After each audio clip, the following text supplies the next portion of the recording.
இன்று கால்நடை பராமரிப்பு துறை சார்பில் 87 கோடியே 35 லட்சம் ரூபாய் நிதி ஒதுக்கீட்டில் கால்நடை மருத்துவ சேவைகள் மற்றும் 22 கோடியே 32 லட்சம் ரூபாய் செலவில் 11 மாவட்டங்களில் புதிய கட்டடங்கள் திறந்து வைக்கப்பட்டன.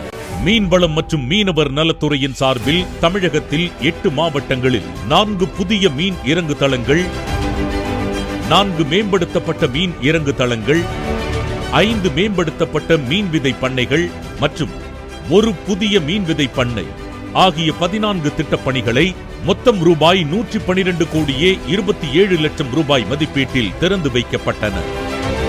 தமிழ்நாடு கால்நடை மருத்துவ அறிவியல் பல்கலைக்கழகத்தின் சார்பில் 6 மாவட்டங்களில் புதிய கட்டடங்கள் மற்றும் உட்கட்டமைப்பு வசதிகள் ஆகிய 6 திட்டப்பணிகள் மொத்தம் ரூபாய் 33 கோடியே 11 லட்சம் மதிப்பீட்டில் திறந்து வைக்கப்பட்டன. நாகப்பட்டினத்தில் தமிழ்நாடு டாக்டர் ஜே. ஜெயலலிதா மீன்வள பல்கலைக்கழக வளாகத்தில் கட்டப்பட்டுள்ள உழவர் பயிற்சி மைய கட்டடம், நுழைவு வளைவு கட்டுமானம் மற்றும் கான்கிரீட் சாலை ஆகிய திட்டப்பணிகள் ரூபாய் 12 கோடியே 82 லட்சத்தி 57,000 மதிப்பீட்டில் திறந்து வைக்கப்பட்டன.